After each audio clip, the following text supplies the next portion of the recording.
Good morning, folks. We're going to give it about 30 seconds as people trickle in. Excited for today's discussion.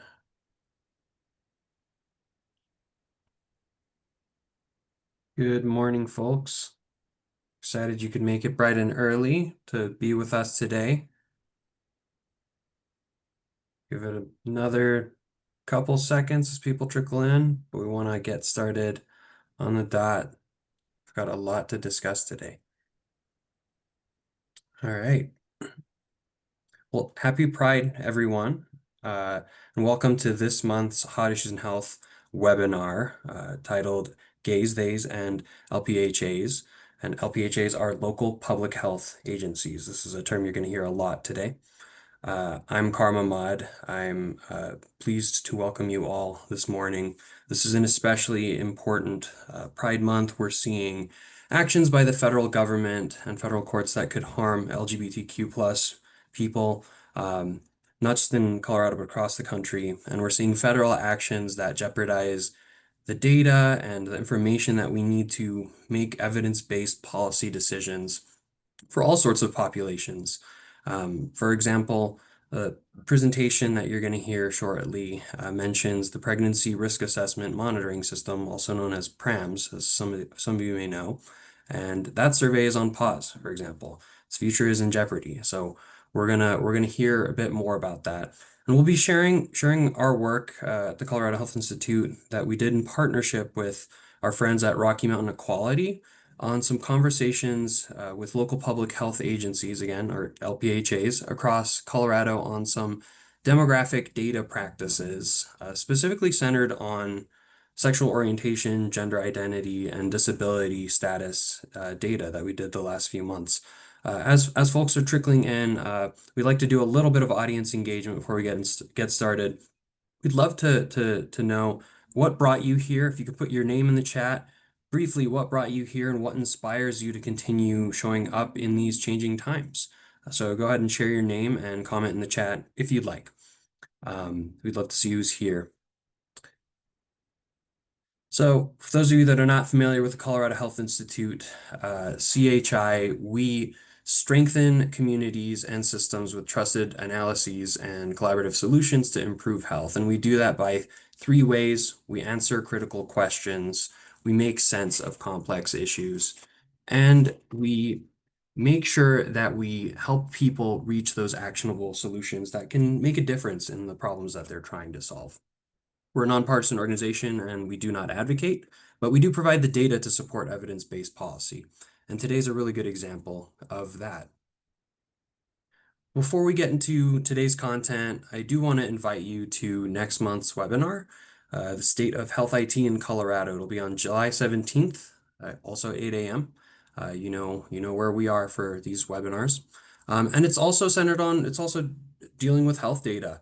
We'll be talking about really the state of health IT in Colorado, and our panelists that we're going to bring in are going to discuss the state's new health IT roadmap and those sort of efforts going on across Colorado. So the link I think will be dropped in the chat. The QR code's up on the screen. You can always find this on our website, coloradohealthinstitute.org. But I believe my colleagues are going to drop the link in the chat. We have a really great panel lined up for today.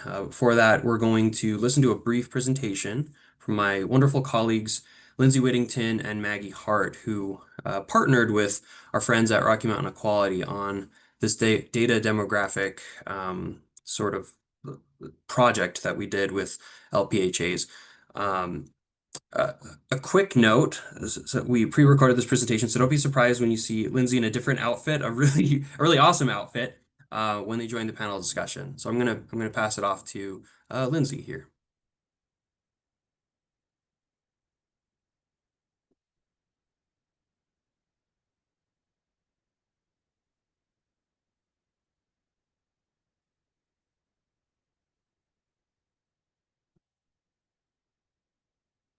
Good morning, everyone, and happy Pride. So right now, more than ever, it is really important for Colorado, as well as other states, to focus on their efforts around that promote and support equity initiatives in our public health system. as federal actions have undermined public health infrastructure and set up many at a disadvantage, either by changes in funding, staffing, or some other types of impacts. Stakeholders such as local public health agencies or LPHAs, professional associations, research institutions, health systems, and others must find ways to collaborate and enhance their data equity efforts. One of Colorado Health Institute's values is advancing equity, and the project that we will be speaking about today with you all is an example of some of the work that we are currently doing to promote data equity in Colorado. So this work showcases the importance of that kind of collaboration, in our instance, between a public health institute like CHI and a community-based organization. But even outside of our own organizations, this work highlights really the importance that these partnerships will play as we move forward navigating and working within the current political climate. During our presentation today, we will first be introducing folks to the LPHA qualitative interview project that we completed in collaboration with our partners at Rocky Mountain Equality, including things about what we did as well as what we learned. And we will also speak today with a panel of experts to really understand the future of data equity efforts in their own public health spaces, as well as what is really top of mind for them as we move further into the current federal administration. Where did this work begin?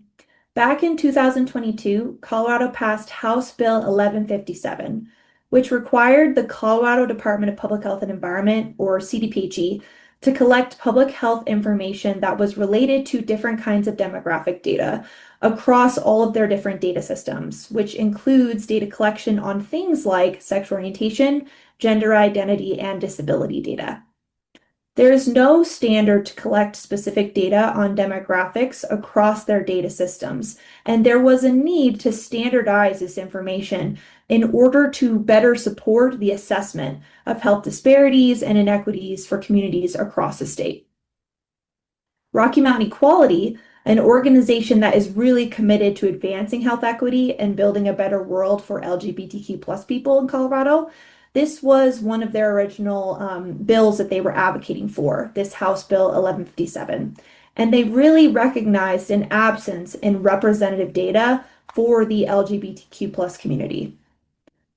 CDPHE has made strides in developing demographic standards through their advisory group created because of this legislation and are in the process of actually finalizing these new recommendations. However, these standards have yet to be implemented. Because of this, Rocky Mountain Equality was really motivated to continue their own work to understand at the local level what kinds of data were being collected and analyzed by LPHAs across the state. So in order to do this, Rocky Mountain Equality wanted to engage with LPHAs to understand how data about sexual orientation, gender identity, and disability status was or was not being consistently collected in programmatic or other data collection efforts. We first needed to understand how LPHAs across the state were currently collecting information on sexual orientation, gender identity, and disability status, as well as the different kinds of issues or barriers that make it kind of difficult to collect and use these data to inform on their own public health practices and strategies. So to understand how LPHAs are collecting, storing, and analyzing demographic data, our work was guided by three key questions. Number one, how are sexual orientation, gender identity, and disability status data collected? Number two, what are barriers to collecting these data? And number three, what are potential federal impacts on LPHA data practices? To gather information on these three questions, Rocky Mountain Equality engaged with CHI to support the qualitative research for this specific project. Working together, we developed a key informant interview guide in collaboration with the Colorado Association of Local Public Health Officials, or CALFO, and then we engaged with 12 LPHAs.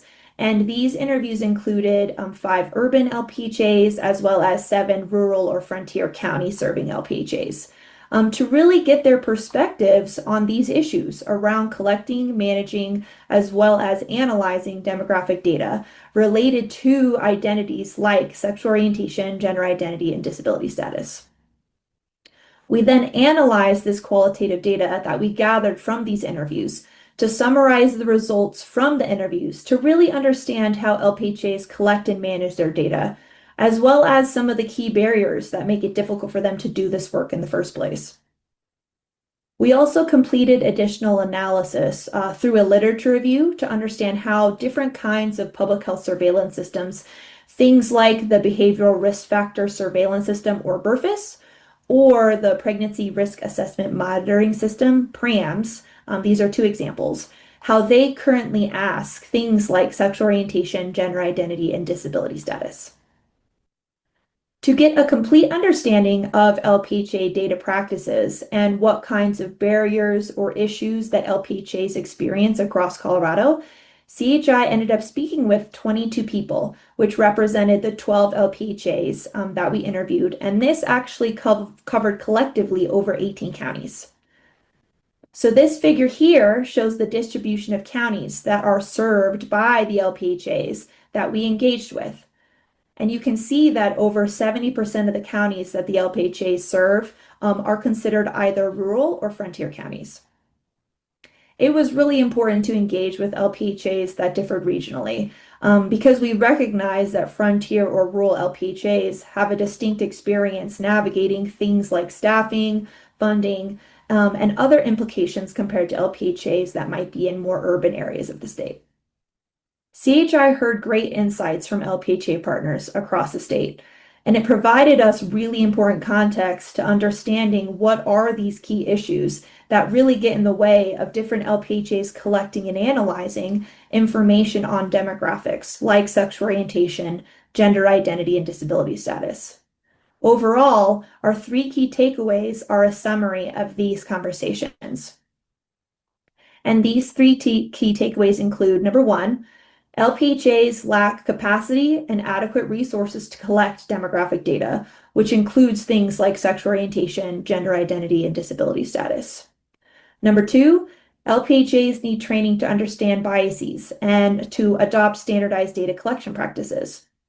And number three, collaboration with community is really key to help build trust and to further engagement to increase data collection efforts. So now my colleague Maggie will speak to you all more about these specifics around our key findings. From conversations with LPHAs, we learned what challenges they are facing. We heard from LPHAs across the state that they lack the resources, like funding and staff, to gather sexual orientation and gender identity and disability data in their region. Lindsay noted that the majority of the LPHAs that we met with represented rural or frontier parts of the state. These areas have fewer LGBTQIA and disability-focused organizations to partner with, making it more difficult to connect with these populations and gather adequate data.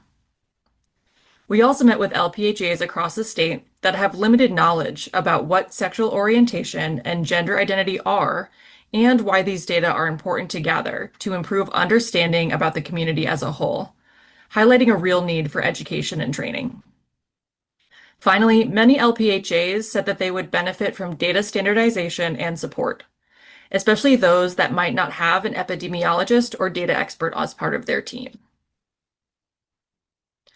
I want to elevate what we heard directly from some LPHAs that really show where these takeaways came from. This concept of data, I recognize it to be really important, but we are pretty ill-equipped to gather it. And then, even if we can gather it, what do we do with it? Another LPHA shared, we are kind of left to our own devices to figure it out. There's not enough support there to guide us to have this data centralized, collected, and analyzed. There's a lot of fear about our government at the end of the day, and we service these populations. But of course, they're fearful of working with us at this point in time. How do you then expand data capture in communities that historically don't have trust in the government and shouldn't?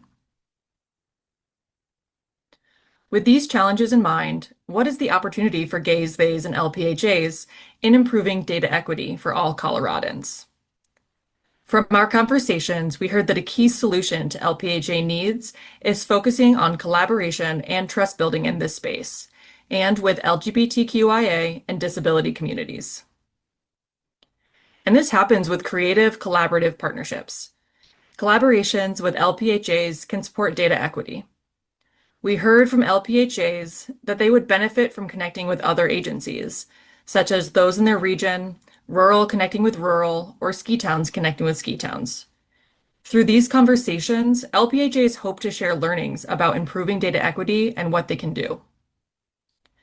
Guidelines and data standardization can't happen in a vacuum and should take a collaborative approach to learn what LPHAs need. CDPHE and CALFO can meet with agencies, partner groups, and other key stakeholders to learn about the greatest needs around data equity. LPHAs can also foster inclusive partnerships with population-specific organizations, such as Rocky Mountain Equality, to build community and trust with LGBTQIA and disability populations. Overall, partnerships between all of these groups is key. So what are some key opportunities for stakeholders in building these partnerships? Especially with a lot of the unknowns at the federal level, LPHAs can focus efforts to grow their local level data collection. This will help agencies and organizations better understand who is a part of their community and what are their priorities. Collaboratives such as CALFO and state agencies such as CDPHE can lead trainings and education to support partnerships and to improve understanding about data equity.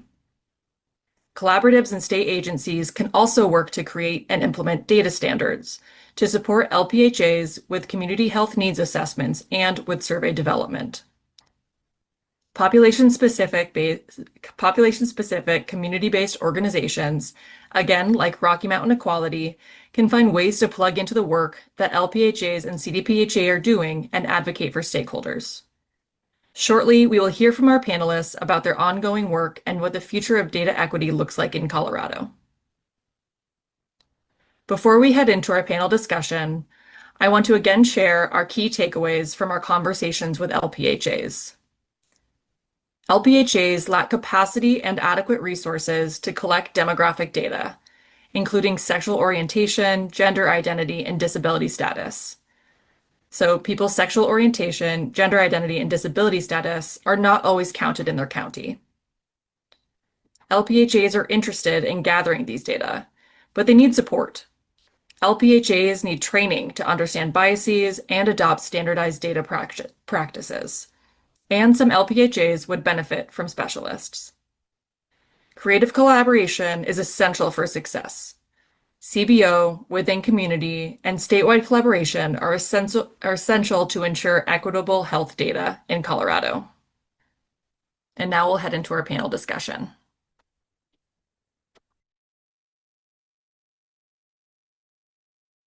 All right. Good morning again, everybody. That was our content for the presentation today. And now we're kind of kicking back to talk with the experts that have graciously provided some of their time today to chat with us this morning. Again, I'm Lindsay Whittington, they, them pronouns. So today we're actually joined by three folks who were at some point along the way involved in this project around the LPHA qualitative research study that we did.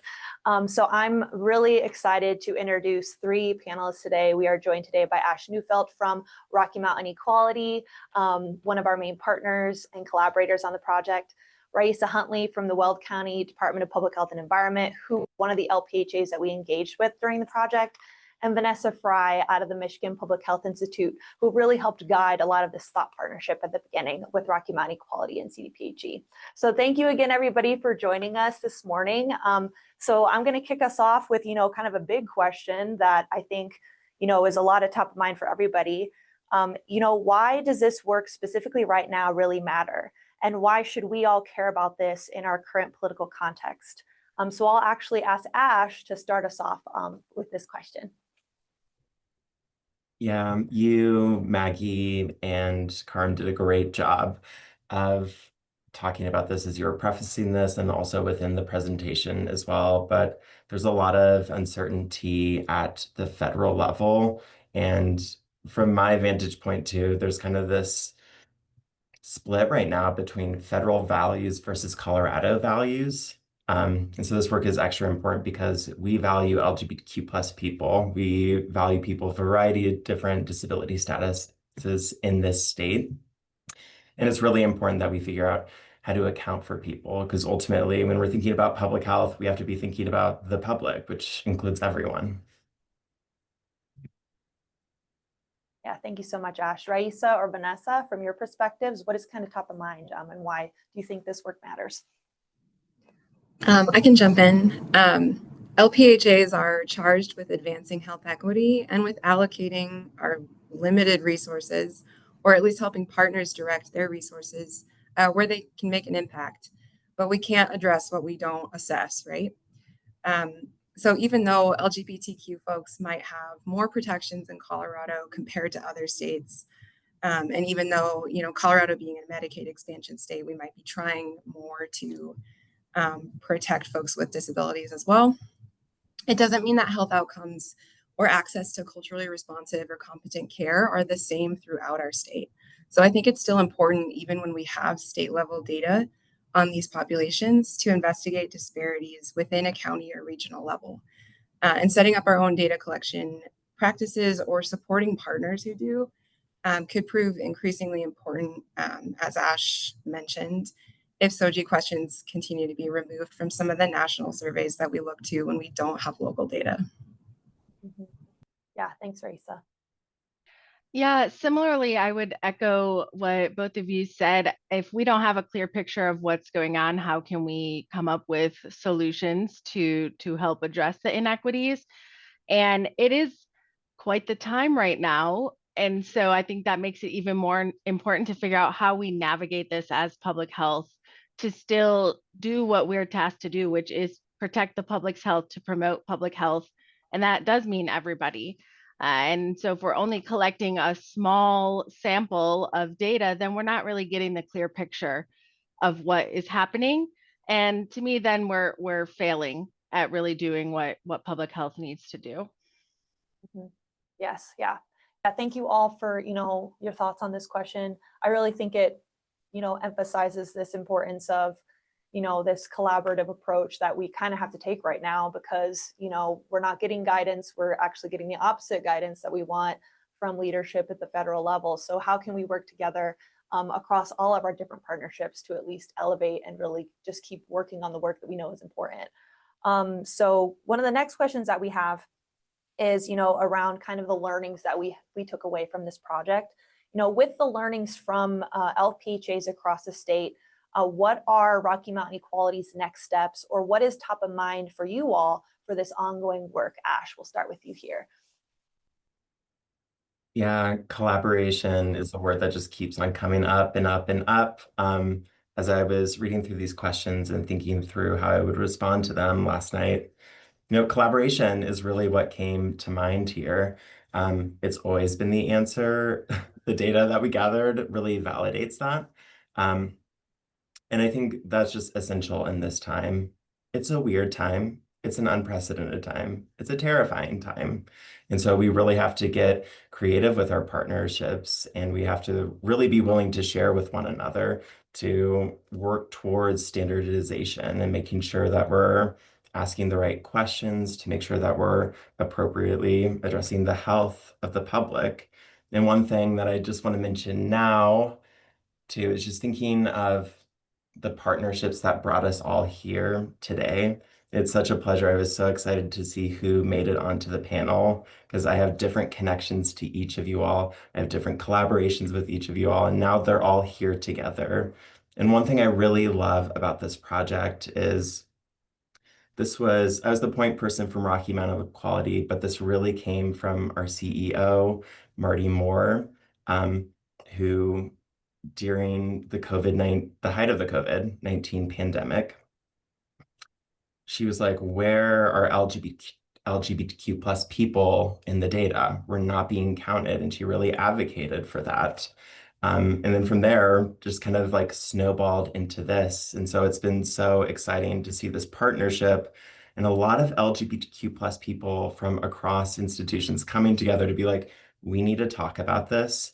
And it wasn't just LGBTQ plus people either. It was allies in these like organizations as well, being like, yes, this is important. We do support this. We do see this as essential to the work that we do. So moving forward, just more partnerships, more creative partnerships, and just really putting our heads together and really committing to that, being like, okay, it's weird. We don't necessarily have like the roadmap yet, but together we'll create it. Yeah, thanks, Ash. Yeah, again, I think it just really highlights the importance of, I mean, everyone on this call, we all, in some way contributed to this project, this one project alone, let alone all the other work that we're touching and working on across our different agencies, as well as across the country as well with Vanessa in Michigan. I was curious, Raissa, from your perspective, I know the last time we talked, you were kind of working on your own data collection efforts. From Weld County's perspective, from your perspective, what's, moving forward, what's kind of top of mind related to this kind of work that we spoke with you about a couple months ago? Yeah, I'll highlight something that's not necessarily our survey that we just closed. But I want to highlight that utilizing some OPHB grant funding, a couple of my colleagues have been working really hard over the last couple of years to convene a regional assessment collaborative with LPHA data folks and behavioral healthcare providers across Weld and Larimer counties. So there's a shared acknowledgement there that we need better data on groups that, due to small numbers, the existing tools we have, surveys, aren't capturing granular enough data to represent these groups. So our hope is that we can build a strong enough collaborative that we can conduct some joint qualitative data collection across our counties to supplement our understanding, particularly regarding like barriers to accessing healthcare and behavioral healthcare among groups that might be underrepresented in survey data. So the idea is fomenting those relationships, those group efforts to fill in gaps in our understanding are top of mind for me right now. Oh, that's awesome to hear. That's so exciting to hear that, like, just in a couple, like, this is something that you've been really thinking about, really striving for, and just hearing that update from just February is really exciting to hear that you're like, you know what, we're still working towards this, this is something that is a priority. So that's really awesome to hear, Raissa. Okay, one of our next questions that we kind of have on the list is, so do we, from your all's perspective, do you have an example of a success that you'd like to highlight in your current work? I know Raissa just mentioned a pretty important highlight. What's something that you want to uplift in the work that you're doing right now? Vanessa, I'd love to hear from your perspective from like the Michigan point of view. What's something that you all are focused on right now? Yeah, what comes to mind when I think about this is actually an internally focused project that we've been doing at MPHI that we're just wrapping up with our data analysis. But we've been in the last year doing a scan internally of our org to see how are we equipped to support our staff who identify as LGBTQ, but then also our clients and the work that we're doing externally.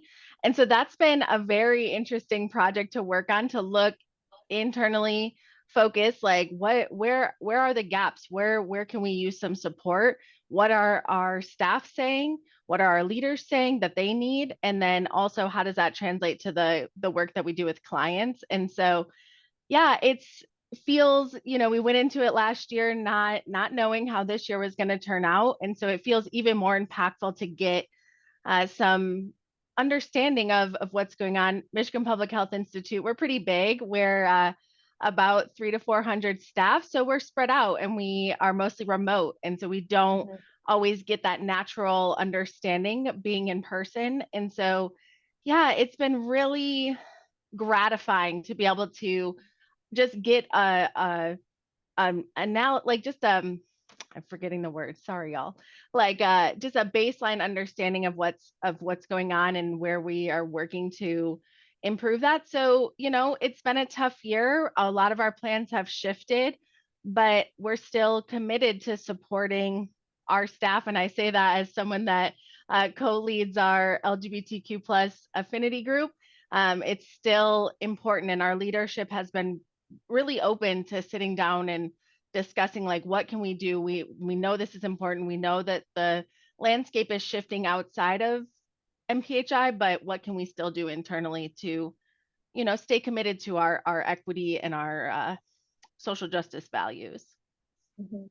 No, that's awesome to hear. I feel like that really resonates with me, because I feel like we heard that with different LPHAs, even in this project as well, is really the importance of starting internally, like starting and looking at your own agency, your own staffing, because there was a couple folks that said, we don't even gather this information on our own staff, let alone how are we supposed to, adequately support that kind of data collection externally on our own communities. So I feel like that really highlights the importance of, well, we need to start to look at our own organizations to really understand how are we showing up for this value. And if we aren't, then like, what do we need to do? What are the kind of trainings or kind of lessons that we need to learn from not just our own staff? They shouldn't be the only ones that have to inform everybody about like, what does this mean? Be their own advocate. But how can the organization be an advocate for those folks as well? So that's really exciting to hear that, like, that's resonating not just in Colorado, but like across agencies across the country, that it's like, well, what are we doing? And then how can we kind of push that externally to, keep emphasizing the importance of this work? So that's awesome to hear, Vanessa, that, it's not just here, it's all over. And it's a value that we keep striving to support folks, not just like writ large, but also that we directly connect with day to day. I want to ask a question that was dropped in the Q&A from Corazon Castro. If there isn't yet a standardized method for measuring sexual orientation or gender identity data, what recommendations do you have for LPHAs that want to collect this data in a way that supports evidence-based decision-making? Terms constantly evolve and really quickly, definitely. So how do you balance inclusivity with consistency? So I'll open it up to the three of you to see if you have any thoughts on this question. What's first comes to mind for this? I do have some thoughts, and I will give the caveat that I am not the data person in my team. I am primarily a facilitator, but I do get to work closely with our evaluation folks. And so we've been having a lot of discussion about this lately. And I would say that something that we're trying to move to is, and it does depend on the context, I think, and your sample size, but having open-ended and letting people respond how they want to respond. I personally, as a non-data person, think that that is ideal, because when it comes to sexual orientation and gender identity, as you pointed out, Corazon, it shifts so much. It's so fluid.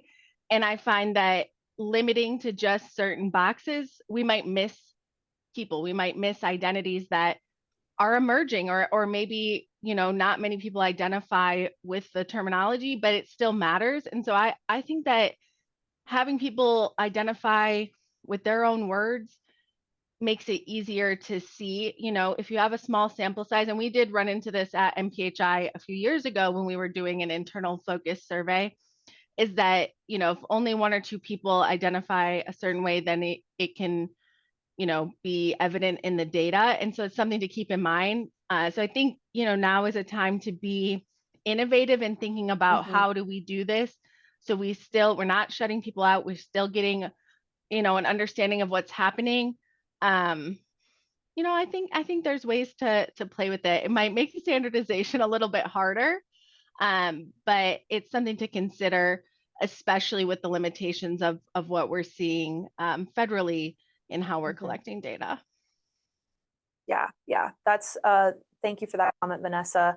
I know Ash and I have had lots of conversations about, this balance between making data, longitudinally making it where we can actually track on things and outcomes over time, but also being kind of proactive in how we, make sure people feel seen and included when they're actually answering the survey itself. So like Ash, I know you have thoughts on this small sample size, but also like making data feel like you feel valued when you see yourself. So Ash, do you have any comments on this as well? I think this is a discussion that is just continually ongoing. There's never a point where it's like, great, we found the perfect solution. And I think this is like the part of the commitment to health equity is it's like, okay, we think this is the solution or this is a close solution, and then we learn and then we do better. And I just want to point out the person who asked this question, Castro, is our education coordinator at Rocky Mountain Equality. They're fabulous and they're asking the tough questions this morning. I appreciate you, Castro. One thing that like really popped up for me that I wrote down that speaks to what Vanessa was talking with that method of open-ended questions is when it comes to data, and I do the data for our organization, we serve a lot of LGBTQ plus people. So we are asking sexual orientation, gender identity questions within it. But granularity, the more granular a thing is, you can always bucket it. Or there's like ways to do it in such a way that you can do like quantitative analyses. There's not so much of a worry about smaller sample sizes in that way. And so I think that's kind of like the best practice that we're doing at Rocky Mountain Equality is like always allowing people to self-identify and then looking and being like, okay, like what are we seeing here? And yeah, what's the best way to bucket it? But I think with that too, I think a lot of people have the understanding that, quantitative analyses like take larger categories to look at. But even just like having that in there, it shows that institutions, organizations are like, we want to know who you are and we want to like give you the opportunity to self-identify in a way that you will not be judged for. So I really love that approach of it is more work on the back end, but Yeah. equity is work, and that's why, as everyone was saying, like that's why we engage in public health is because we care about it and it does take work. Yeah. Thank you, Ash. I feel like this is just something that, not just within the LGBTQ plus community, but when we talk about race, ethnicity, when we talk about all these different kind of identities that make a person, that make them feel valued, I think, we have practices that maybe we've just been doing for a long time, but to your point, Vanessa, as well as Ash, it's like, how can we be creative and also responsive and engage with community groups or others that can really inform this before we just decide to make decisions about how we report data or how we collect data. And so I think there is a lot of really great collaboration and a lot of engagement that can happen upstream to inform on that. But even as data analysts, I feel like Raissa and I had a conversation way back about when Weld County is collecting data, like how are you approaching some of that analytical side of things? It's just the burden might fall on the data analyst perhaps in that case, because we're expanding it to, who are you and what would you like to identify as? But I think that's worthwhile to also see like, what are the words that people are using to describe themselves? How can we make sure that people feel seen? So Raissa, just any additional comments on kind of what you're thinking about as far as when you do get your data or when you're kind of as an analytical side of things from Weld County, what are your thoughts on kind of these, as an analyst, how are you approaching some of that analysis for your data? Yeah, so CHI's effort in the LPHAs to disaggregate Hispanic, Latino ethnicity in some of your work has really informed the way I think about this. With small numbers like ours, you really do have to like bucket everybody together. And you lose kind of the sharpness of those disparities when you do that. But that's our reality. But it still matters to be able to describe the people that are in the bucket, right? So even if we can't give figures for each subgroup, being able to just describe who's in there is really helpful, because it forces you to really like think about that group and consider them in all their nuance and variety. And I think like one thing I want to mention is I was in an APOR, that's the American Association of Public Opinion Researchers webinar the other day, where they were talking with some federal workers whose work on the census testing new SOGI questions was stopped. And those workers described the incredible amount of hours, the hundreds of people that they interview in order to make sure that those terms are the best terms to be using. And we lose the ability to follow their lead, to follow their example, and to have our work informed in that way. Yeah. Thank you, all three of you, for your thoughts on this. This is something that, if it's around different kind of practices for different identities, but data disaggregation and just making sure people feel represented is such a huge part of all of this. It's one of the big focuses of my work. So just really great to hear from y'all's perspective, really uplifting the importance of just navigating all the different, systems that we have to kind of, for analysis and whatnot, but also just staying true to the ideals that we have around data collection to make sure people feel seen and that it's, that we're also being responsive to the needs of our communities. I do see a question in the Q&A. In today's current political environment, a lot of community members do not feel safe disclosing data such as sexual orientation, gender identity, and disability status. What are some strategies you have seen or used that balance the need to collect demographic data while respecting the safety concerns of community members? Opening this up to three of you to see thoughts on this question.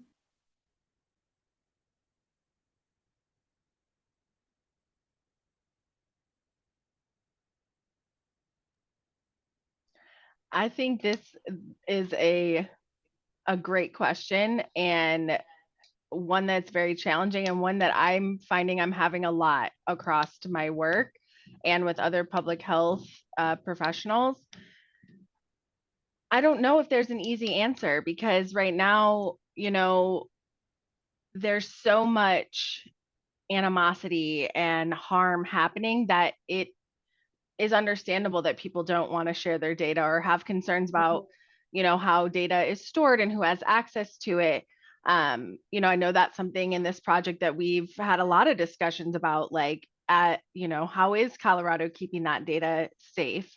But same, even in my own organization, it's a tough question. I think the collaboration piece, as Ash mentioned, and what the survey results highlight, or the interview results highlighted, building that trust, building that relationship, goes a long way. And maybe people will feel comfortable to share data, share their experiences, if it's a trusted relationship and not just exploiting people for their information, but knowing that this is mutually beneficial and we are trying to make a difference.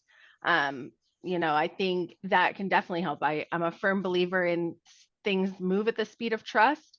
And that does take extra work. It is, Ash, you're just echoing in my head, equity is work. It is a push against status quo. And that means that we got to take risks. And sometimes that happens outside of the 9 to 5 too, which I think is something I picked up in my public health career, is that sometimes those relationships are formed outside of our work setting. And what can we do as public health professionals to really be in our community and show up as community members with that public health background, so that, we're not just extracting labor and emotions and data from folks, but we're in it together. Yeah, thanks, Vanessa. Okay, new anthem is things move at the speed of trust. I feel like that should just be a banner that is above my office. I love that. That's I think there's just something so integral to, if it's not just LGBTQ plus community, of course, we know that this is happening in other groups. If it's an immigrant community or what have you, just feeling a lot of animosity, like you said, Vanessa, there's just a lot of feelings right now. So Ash, I'm also curious, from your perspective, some conversations you might be having with community members or other thoughts that you have about this. Yeah, it's a tricky question. And, as we were working on this project, different LGBTQ plus people from different organizations in a room all feel differently about this. And so, it's complicated. And so like one thing for sure is sadly there's a fraught history with LGBTQ plus people in public health and health systems in general. And I wish this wasn't the truth, but this is the raw honesty of it. It just got harder. Like steps have been taken back. It makes so much sense why LGBTQ plus people would feel like more reluctant at this time. Yep, and it goes back to trust, as Vanessa's like talking about, and equity, just being like, like how much do we want this? How much do we want equity? And it's like probably not like a lot of our faults that um public health is regressing in this way, but it's the situation that we're given. And do we want to be responsive to it? Do we want to be responsible? Do we want to commit to one another in our collaborations to ensure that equity happens? That said, like one practical recommendation that I'm generally of the mind is making these questions voluntary in surveys. That way it's like it's available there, but people do not have to disclose that information. That's generally how I feel about it. I know some people are like, we can't. I've heard like some people wanting to like not ask it at all just to like protect people. And then I've heard LGBTQ plus people, myself included, being like, don't take away my option to self-identify, to like put myself in this data. I understand that there's risks there, but this is what I'm going to do. And the perspective that I would share to LGBTQ plus people is do what makes you feel safe, do what keeps you safe.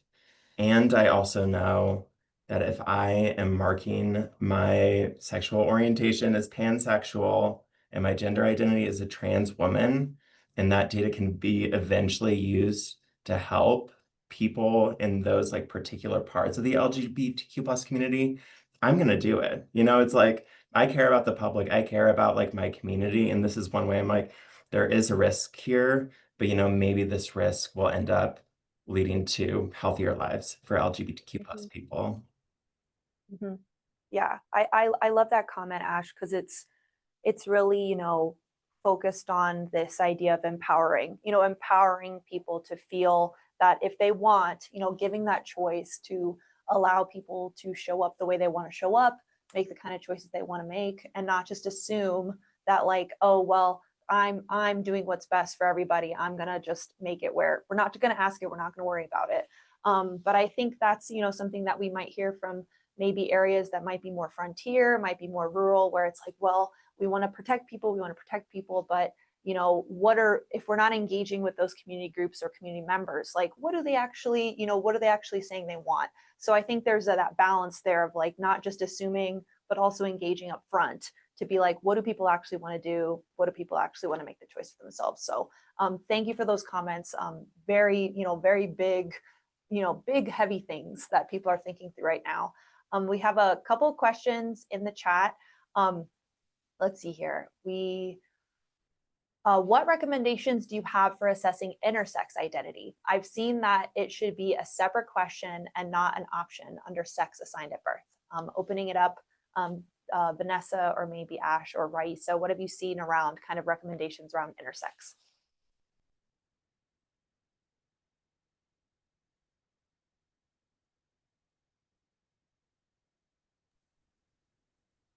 Yeah, I think this is one that I'm still thinking through.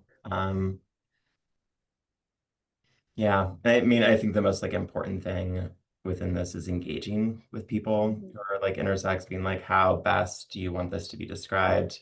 There's also some like research components too. Sadly, we have a history of not allowing intersex infants to live their lives as intersex. Doctors and parents are making decisions. And that's why we say assigned at birth. So a lot of intersex people were assigned female at birth or assigned male at birth. Yeah. And I mean, I guess like to the point of like collaboration and hearing from people, if you have heard things from intersex people, if you are an intersex person on this call, like I would love to connect and hear your thoughts on this matter. Yeah, thanks, Ash.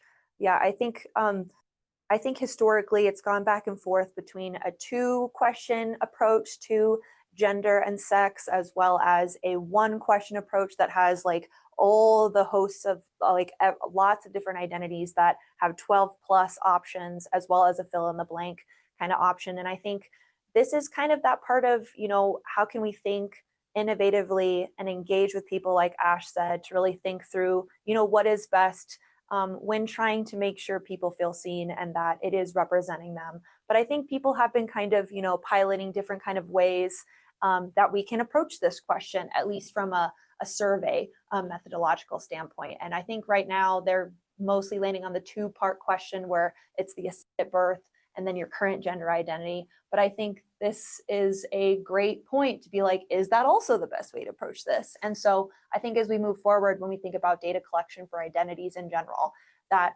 this is a difficult science, that it is really tough to make sure that this is responsive. So I love this question. Thank you for asking this question. I have a question from Lisa. Can panel members provide an example of a successful or best LGBTQ plus data collection story as an inspiration for us? I love Ash's face. They'd be like, yes.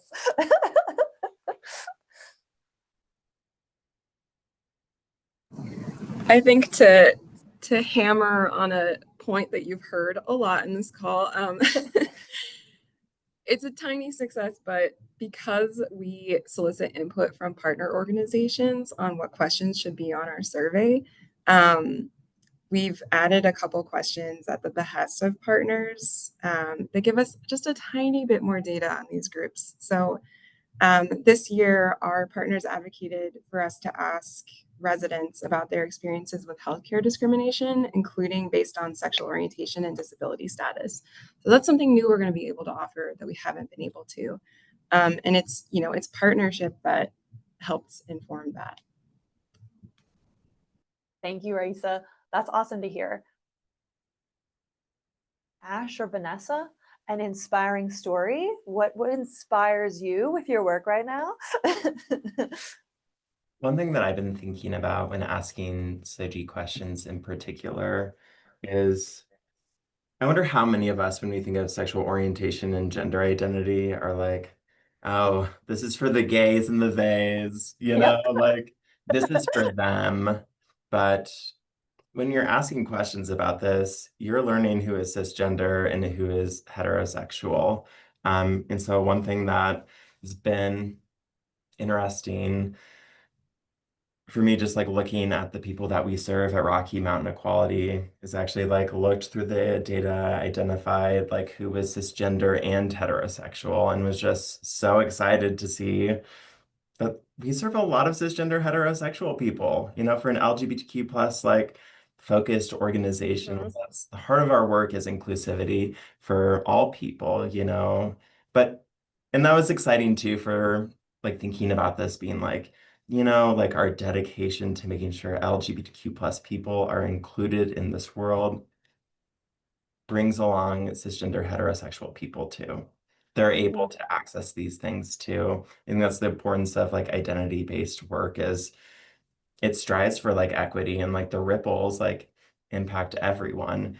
So I love that about SOGI data and the fact that it's like we get to learn about all of us in this way and what is like uniquely happening to all of us. And I think this is like essential for health too, because trans people like on hormones, if they are like lumped in with cisgender people of like their same assigned gender at birth, like that's skewing the data in a particular way. We're not getting the full picture of actually not only what does health look like for trans people on hormones, but what does health look like for cisgender heterosexual people? So it's been a really exciting thing for me that I hope to continue looking at, like moving forward, like how many cisgender heterosexual people are we also serving?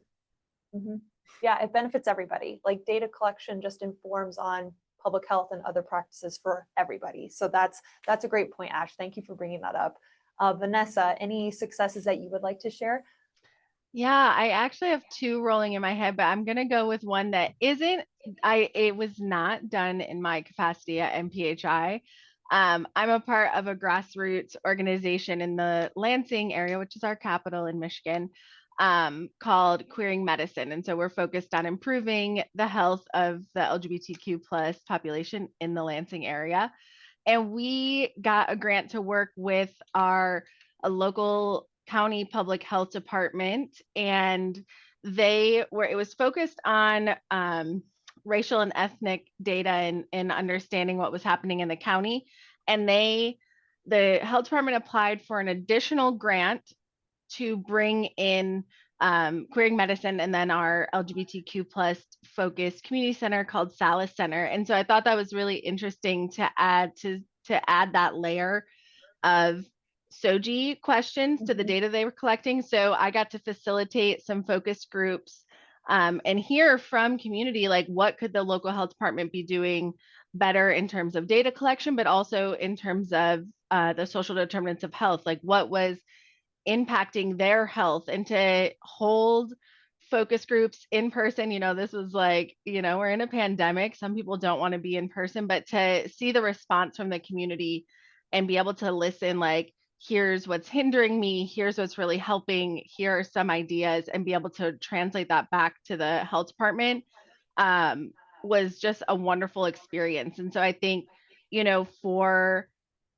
community orgs and health departments, again, that collaboration, like what is the relationship? How are you valuing community-based orgs to collect data on behalf of the health department and trust that the relationship is there to gather those data points? And then, I think having the health department utilize them, not just collect the data and it sit there, but be utilized in some way. And so even though that project was a couple of years ago, it's still so strong in my head, because in my mind, it was a success for us to build that and to really hear from the folks that we are, trying to improve health for, myself included. I identify in the community too. So it was all around just like a great experience, and really impressive that a health department took the initiative to add in the queer side of things when that wasn't necessarily the point of the grant to begin with. Thank you, Vanessa. I feel like all of this just shows, the work isn't done and it's not stopping. Like, just because whatever's going on in the political environment right now or how it changes moving forward, like, we're not going to stop working in this space. We're not going to stop caring about this. And just these three folks on the call alone are very invested in this work. And we know that there's many, many more out there that are also invested in making sure that equity is a focus of the work, that we are uplifting communities that we work with, and that we are empowering people in their local communities to be able to stand up for themselves as well as people that they love. So thank you, like all three of you, for your time today to really, just share your stories, as well as, the focus of this work and why we should really care about this work. So I want to thank you all for, your time today, as well as thank everybody on the call who, came in really early in the morning to listen to us chat about stuff that we care about. So that's our time for today. The recording will be available online on our website for people to check out, after this call, as well as if you want to share it with your other organizations to, really spread the word about the work that everyone's doing in this space. I also want to, we didn't get to everybody's questions today, but if people want to reach out to me directly with any questions that they have, one of my colleagues is going to drop my email in the chat so people can reach out to me after this as well as, keep up the good work, everybody. It's just been really inspiring and really awesome to hear what y'all, just the panelists, are doing, as well as how involved everybody is in the chat and on this call today as well. So thank you, everybody, for chiming in. Thank you, Raissa, Vanessa, and Ash, for joining us this morning. It was great to see you all. Thank you all. Thanks, y'all.